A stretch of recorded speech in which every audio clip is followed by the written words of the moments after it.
The wilderness holds its secrets with an iron grip, but sometimes, just sometimes, those secrets claw their way back to the surface. 8 years ago, a seasoned mountain explorer stepped through the towering gates of Yosemite National Park and dissolved into the Sierra Nevada like morning fog. No remains discovered, no breadcrumbs left behind, no explanations offered. Then last month, a group of ham radio enthusiasts camping beside the mirror-black waters of Tenaya Lake intercepted a transmission that would resurrect this frozen mystery from its grave. The digital clock glowed 11:47 p.m. when Tom Bradley's ears first caught it. A fragile voice piercing through the electronic snow. An SOS beacon bleeding through the emergency airwaves, transmitted in calculated, methodical pulses. Dot, dash, dash, dash. Then a string of numbers that would make his heart skip. Coordinates pleading through the darkness. Help 377459 US 1095332. The haunting refrain echoed across the frequencies. Help 37.7459 US 1095332. 4 minutes of silence. Then the ghostly message would resurrect itself, as reliable as a digital heartbeat. Tom's fingers fumbled with his GPS unit, adrenaline making his hands shake as he decoded the mysterious location. The signal originated somewhere in Half Dome's shadow, buried within the backcountry where civilization's reach ends, where asphalt surrenders to ancient stone. But what froze the blood in Tom's veins wasn't just the coordinates themselves, it was their impossible nature. The numbers pinpointed a place that existed in no official cartography, a location that defied every government survey. How does a human soul evaporate without leaving so much as a whisper in America's most surveilled wilderness sanctuary? And what force would cause their cry for salvation to pierce the void only after 8 years of absolute silence? The Vanishing. September 15th, 2016. Dawn's ethereal veil still embraced Yosemite's granite titans as Michael Patterson secured his expedition pack for what appeared to be an ordinary 4-day solo pilgrimage to Half Dome. Michael defied every stereotype of the reckless adventurer. This 34-year-old systems architect from San Jose had spent over 15 years reading these mountain faces like familiar books. An Eagle Scout whose wilderness intuition could decipher topographical charts as easily as city streets. He'd conquered countless remote expeditions. His circle described him as systematic, cautious, the type who packed triple redundancy for every survival tool, and religiously submitted comprehensive itineraries to park authorities. Yet that September dawn carried an ominous undercurrent. His former spouse, Jennifer, would eventually reveal to investigators that Michael's behavior had shifted dramatically in the weeks preceding his disappearance. Paranoid didn't begin to capture it, she explained. He'd developed an obsession with his rearview mirror during drives, convinced invisible pursuers shadowed his every movement, demanding their divorce negotiations occur only in crowded public venues. I assumed it was separation anxiety manifesting, Jennifer confessed to the detective. Michael had always been so analytical, so anchored to reality. I never conceived. Her voice cracked, unable to complete the thought. Michael's wilderness permit documented a conventional route, the mist trail ascending to Little Yosemite Valley for his inaugural night's camp. Standard pathway, heavily trafficked, theoretically secure. The final confirmed evidence emerged from tourist snapshots captured at Glacier Point Overlook, time-stamped 2:47 p.m. Michael appeared as a background figure in a family's vacation memories, studying his map beside the scenic platform. Beyond that moment, Michael Patterson effectively ceased to exist. 3 days elapsed before authorities located his metallic silver Honda Accord at the Half Dome trailhead parking area, morning condensation coating its windshield like tears. Vehicle inspection revealed his wallet, phone charger, and backup clothing methodically arranged in the rear seat. His hiking equipment had vanished with him. The discovery that confounded everyone was what remained behind. His emergency satellite communicator still factory sealed on the dashboard. For a veteran wilderness navigator to abandon his electronic lifeline defied all logic. The hunt. The search operation for Michael Patterson evolved into Yosemite's most extensive missing person mobilization in recorded history. For 10 grueling days, Over 150 civilian volunteers systematically dissected 200 square miles of untamed terrain. Helicopters carved geometric patterns across granite peaks. Thermal imaging technology probed forest floors while tracking dogs pursued phantom scent trails that dissolved into nothingness. Sarah Patterson, Michael's mother, maintained vigil at the command station every sunrise, her features carved with the specific torment reserved for parents whose children have been swallowed by the unknown. "Someone possesses knowledge," she implored gathered media representatives. Human beings don't simply evaporate into nothingness. Yet the ancient peaks seemed determined to contradict her faith. Day 7 delivered what appeared to be salvation. A search canine named Rex signaled urgently near the Merced River approximately 2 miles downstream from the mist trail. There, imprisoned between river stones, rescue teams recovered a solitary hiking boot, size 10.5, identical brand Michael wore, with tread patterns matching photographs from his residence. This evidence electrified the search effort. Teams concentrated their resources along the waterway, operating under the hypothesis that Michael had stumbled, plummeted, and been carried downstream by the current. Diving specialists examined every pool capable of concealing remains. Ground units scrutinized every fallen timber that might entrap a victim. They discovered absolutely nothing. As days accumulated, base camp morale deteriorated steadily. Park Ranger Lisa Chin, who orchestrated the search, later acknowledged her growing skepticism. "The boot felt artificially placed," she admitted during a 2018 interview. "Too pristine, positioned too conveniently, but physical evidence demanded investigation." By day 10, approaching winter storms and depleted resources forced the official search termination.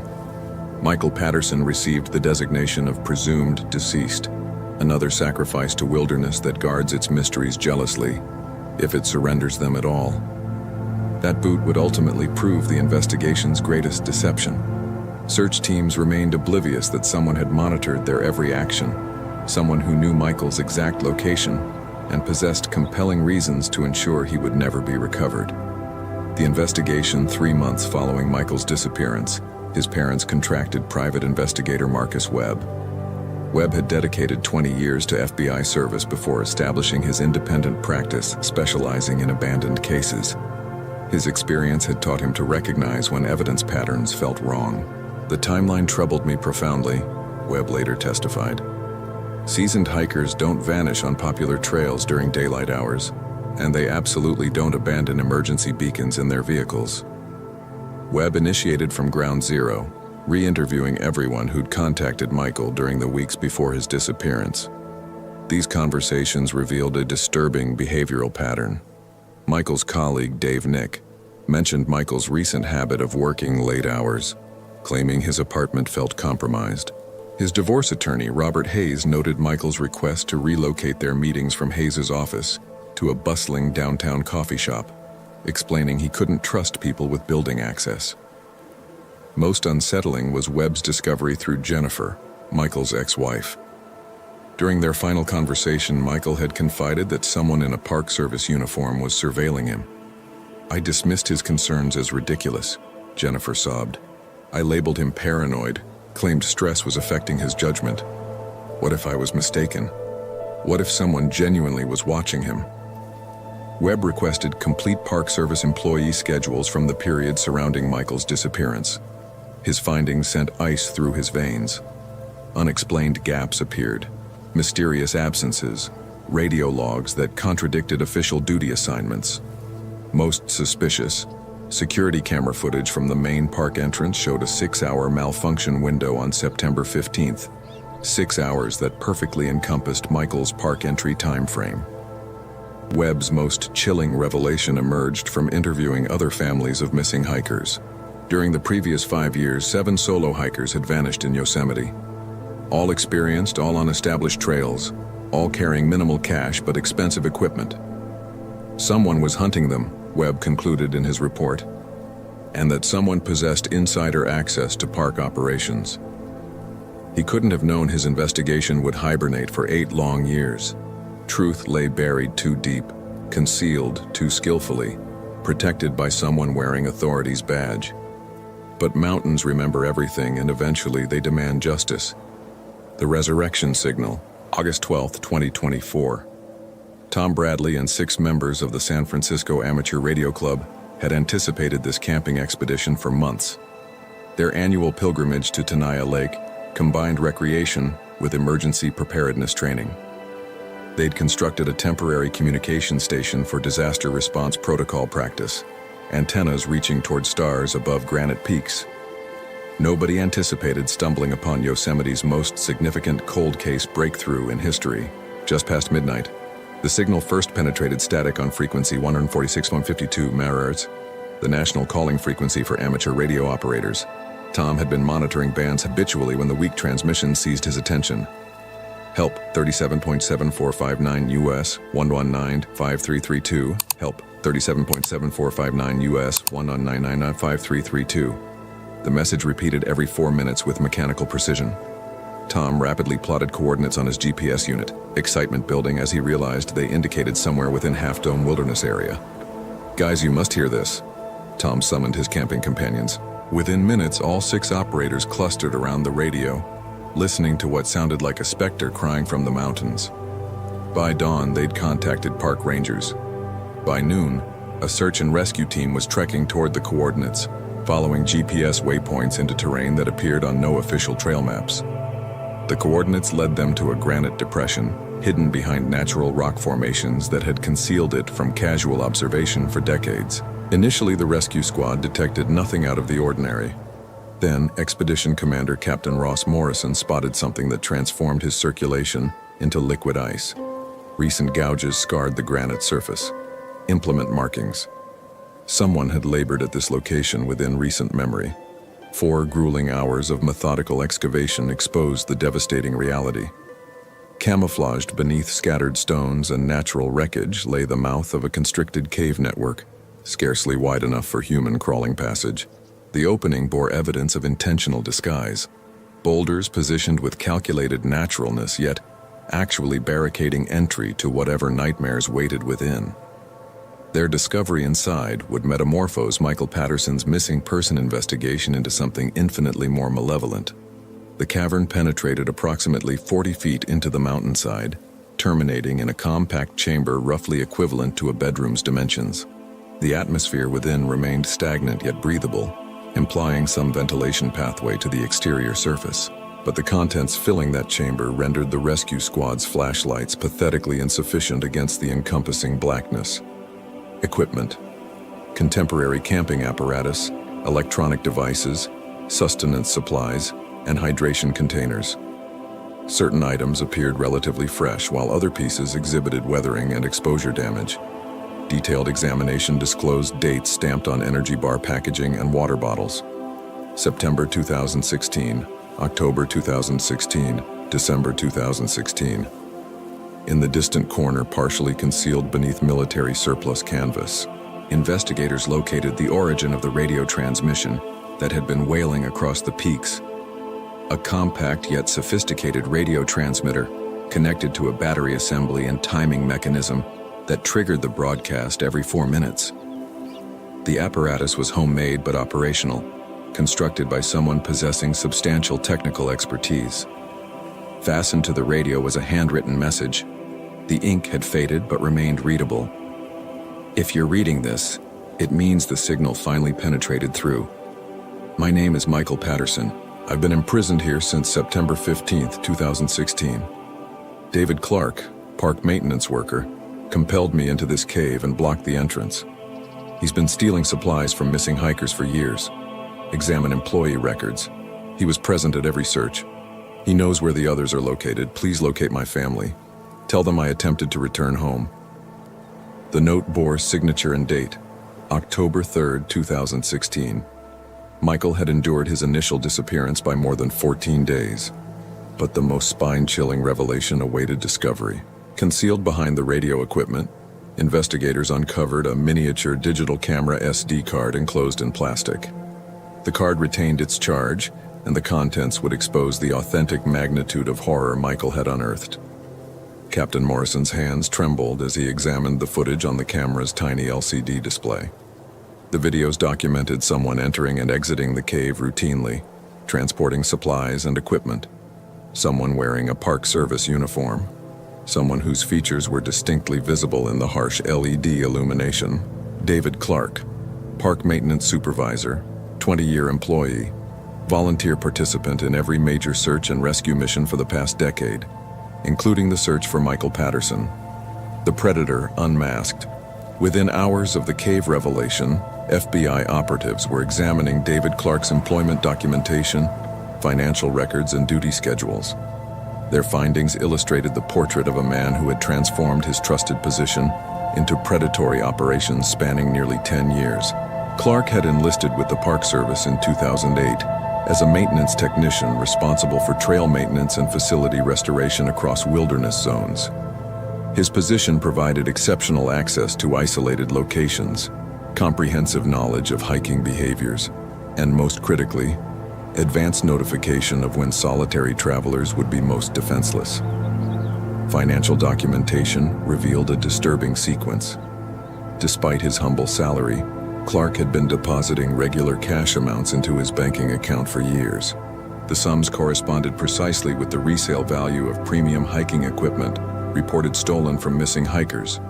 But Clark's operation's true magnitude became evident when investigators searched his residence. In a secured shed behind his house, they discovered a warehouse's worth of stolen camping equipment. Tents, sleeping systems, GPS units, cameras, all still displaying the personal markings and modifications belonging to missing hikers. Among the items, investigators found Michael Patterson's distinctive blue Osprey backpack, still containing his personal belongings. His journal, wallet, and family photographs had been left undisturbed, but every piece of valuable equipment had been removed. The journal entries narrated a story of escalating paranoia that hadn't been paranoia whatsoever. In the weeks preceding his disappearance, Michael had recorded several incidents that now assumed sinister new significance. August 28th. Observed the same park maintenance truck 3 times today in different locations. Driver seemed to be monitoring me at the visitor center. September 12th. Decided to modify my hiking route at the last minute. Something doesn't feel right about this trip, but I need to escape and clear my head. Michael's final entry, written the morning of September 15th, was prophetic. If something happens to me on this trip, look for someone with inside access. The coincidences are accumulating. But perhaps the most incriminating evidence was discovered on Clark's work computer. Email records demonstrated that he had illegally accessed hiking permit applications, exploiting his maintenance credentials to identify solo travelers with expensive equipment who would be hiking in remote areas. He'd been stalking them systematically, utilizing his Park Service uniform and authority to earn their confidence before robbing them in locations where their disappearances would resemble hiking accidents. Michael Patterson had been different. Michael had decoded the pattern, and that had made him too dangerous to simply rob and release. The final day reconstructed FBI investigators collaborating with Park Service Internal Affairs successfully reconstructed the events of Michael Patterson's final day with chilling precision. David Clark, in custody and confronting multiple felony charges, eventually provided a complete confession that filled the remaining gaps. Clark had been monitoring Michael's hiking permit application for weeks, noting that the software engineer would be carrying several $1,000s worth of camera equipment and GPS gear into the wilderness alone. It was intended to be routine, another effortless target for his profitable side enterprise. But Michael Patterson wasn't routine. Clark intercepted Michael at Glacier Point around 3 p.m., just after the tourist photographs were captured. Using his Park Service credentials, Clark approached Michael with a fabrication about trail closures and safety concerns on Michael's planned route. He offered to guide Michael to an alternative path that would be safer and more scenic. Michael, despite his growing paranoia, still trusted a uniformed park employee. That trust would cost him everything.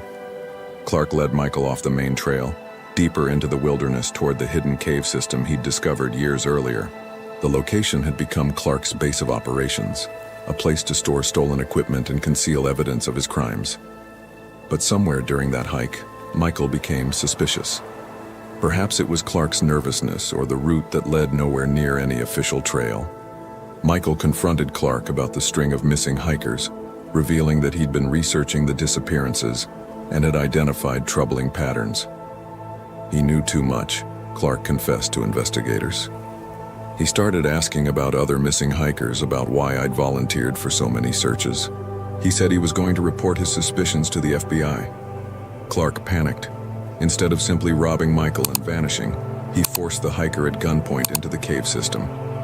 Clark's plan was to hold Michael temporarily while he figured out how to handle the situation without exposing his entire operation. Michael, an experienced Eagle Scout, immediately comprehended his predicament.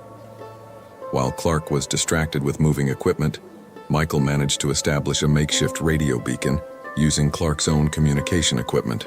His technical background allowed him to jury-rig a transmitter and program it to broadcast a distress signal on amateur radio frequencies. But the signal was weak, barely powerful enough to reach beyond the surrounding granite peaks.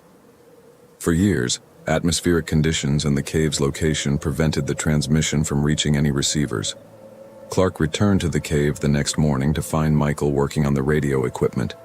In a rage, Clark sealed the cave entrance with rocks and debris, trapping Michael inside with limited food and water. "I didn't mean to kill him," Clark insisted during his confession. "I was going to come back in a few days after the search died down. I was going to let him go somewhere far away, make it look like he'd wandered off and gotten lost." But Clark never returned. The massive search operation made him too nervous to approach the cave, and as days turned to weeks, he convinced himself that Michael must have died naturally. It was easier than admitting he'd committed murder. The 18-day vigil Michael Patterson survived in that cave for 18 days. His journal, recovered with his remains, documented his final weeks in heartbreaking detail. He rationed his limited supplies carefully, continued working on the radio beacon, and held on to hope that someone would eventually hear his cry for help. His last journal entry, dated October 2, 2016, read simply, "Signal still broadcasting. Someone will find this someday. Tell my family I love them. Tell them I tried to come home." David Clark's capture unleashed the torrents on National Park Service history's most massive criminal probe. His admission implicated him in 7 supplementary vanishings spanning nearly 10 years, converting frozen cases into dynamic homicide investigations. Clark had refined his methodology through years of experimentation and refinement. He pinpointed solitary hikers carrying premium equipment through his unauthorized access to permit databases. He exploited his maintenance responsibilities to reconnoiter isolated locations, ideal for ambush attacks. Most devastatingly, he enlisted for every significant search and rescue mission, providing him flawless camouflage to supervise investigations and guarantee evidence remained undiscovered. The relatives of vanished hikers who had been informed their beloved ones perished in hiking mishaps now discovered the horrific reality. Jennifer Reeves, whose sibling David had disappeared in 2014, articulated for all of them at a media briefing, "We entrusted the Park Service to locate our family members. We never conceived that one of their own employees was the cause they were missing." Clark's techniques were savagely effective. He would approach isolated hikers in remote territories using his uniform and credentials to secure their confidence. Once separated, he would steal their valuable equipment and in most instances compel them to trek even deeper into the wilderness before abandoning them without supplies or navigation instruments. Most casualties died of exposure within days, their bodies never retrieved in the immense wilderness. Clark had depended on the mountains to conceal his atrocities, and for years, his strategy had functioned flawlessly. But Michael Patterson had been distinctive. Michael possessed training, intelligence, and sufficient technical expertise to improvise a radio beacon from Clark's own equipment. Even imprisoned and dying, Michael had discovered a method to ensure the truth would eventually emerge. The 8-year Echo, the radio transmission that amateur operators intercepted in 2024, had been broadcasting continuously for nearly 8 years. Transformations in atmospheric conditions, seasonal weather patterns, and perhaps the shifting of stones around the cave entrance had finally enabled the weak signal to propagate far enough to reach Tom Bradley's receiver at Tenaya Lake. Michael's desperate plea for assistance had required 8 years to find its path out of the mountains, but it had finally reached someone listening. Justice delivered.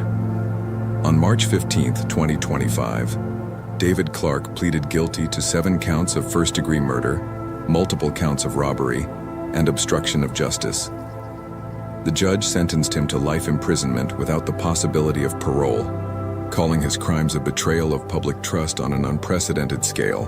Clark's confession led investigators to the locations of 4 additional victims, bringing closure to families who had spent years wondering what happened to their loved ones. 3 victims remain missing, their final resting places known only to the mountains that refuse to surrender their secrets. Revolutionary reforms. The National Park Service implemented sweeping reforms in the wake of the scandal. Background checks for employees were strengthened.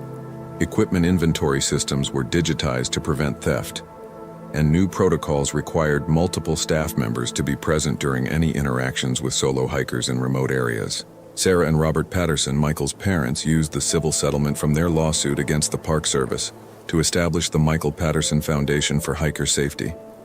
The foundation provides emergency communication devices to solo hikers and trains volunteer radio operators to monitor wilderness emergency frequencies. Michael always believed that technology could save lives, Sarah Patterson said at the foundation's launch.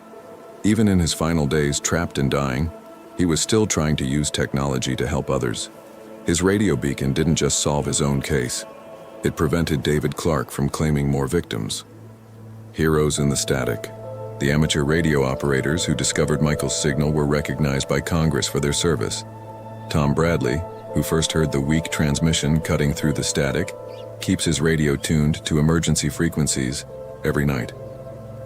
"You never know who might be calling for help," Bradley said. Michael's signal reminds us that voices crying out in the wilderness deserve to be heard, no matter how long it takes. Final rest and lasting legacy. Michael Patterson's remains were laid to rest in San Jose on a sunny spring morning with full honors from the Park Service he had ultimately helped reform. His gravestone bears a simple inscription chosen by his family. He found a way home. The case remains a landmark in criminal justice history, proving that even the most carefully planned crimes leave traces for those patient enough to look and listen. In the end, it wasn't sophisticated forensics or brilliant detective work that solved the mystery of Michael Patterson's disappearance. It was the persistence of one man's voice crying out from the darkness for 8 long years, waiting for someone to finally hear his call for help. Eternal echoes. The mountains of Yosemite stand eternal and silent, but they remember everything. And sometimes, if you listen carefully, you can still hear the echoes of those who never made it home. In a wilderness where the greatest danger isn't always the terrain, Michael Patterson's story serves as a reminder that trust is precious, betrayal is devastating, and the human spirit's determination to seek justice can outlast even death itself. Sometimes the people we trust to protect us are the ones we should fear most. But sometimes, even from beyond the grave, the victims find a way to speak truth to power and ensure that justice, however delayed, eventually finds its way home.